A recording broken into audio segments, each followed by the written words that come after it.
Quando cada uma completou 18 anos, Marcos tomou uma decisão que, para ele, era justa e necessária. As filhas precisavam aprender a viver sozinhas, a enfrentar o mundo. Elas sairiam da casa dos pais, mas não sem apoio. Todo mês, cada uma receberia uma mesada de X reais. O valor era o mesmo. O acordo era claro.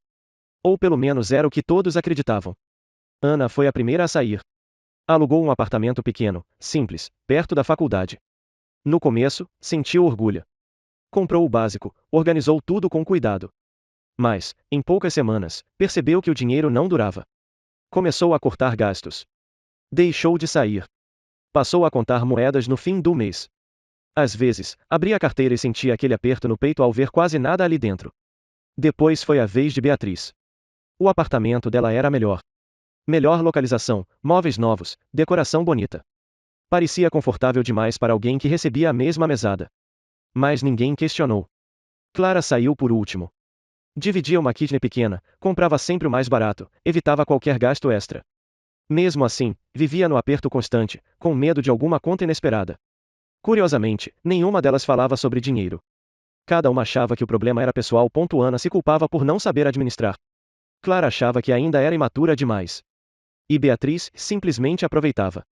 Enquanto isso, Helena seguia administrando tudo. Todos os meses, ela fazia as transferências. Conferia valores, organizava datas, parecia cumprir perfeitamente o papel de mãe cuidadosa. Mas, sem que ninguém percebesse, desviava parte da mesada de Ana e Clara. Valores pequenos. Quase imperceptíveis. Sempre diluídos. Esse dinheiro extra ia direto para Beatriz. Helena repetia para si mesma. Ela precisa mais. Ela merece. É só por enquanto. Mas o por enquanto a virou o hábito. E o hábito durou anos. Tu curta e siga a página para a parte 2. Helena repetia para si mesma. Ela precisa mais. Ela merece. É só por enquanto. Mas o por enquanto a virou o hábito. E o hábito durou anos. Beatriz passou a viver uma realidade paralela. Viagens planejadas de última hora.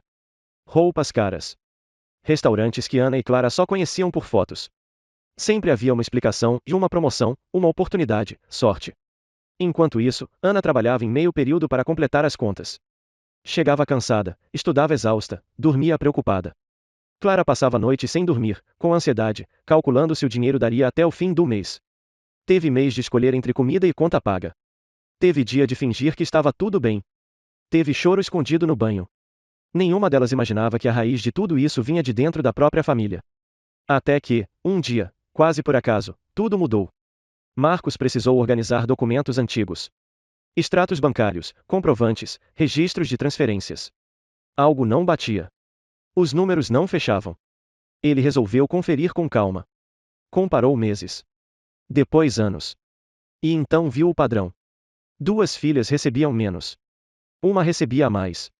Quando confrontou Helena, ela tentou negar. Disse que devia ser engano. Depois tentou justificar. Depois chorou. Mas a verdade já estava escancarada. Marcos não gritou. Não discutiu. Ele apenas sentou, em silêncio. A traição não era só financeira. Era amoral.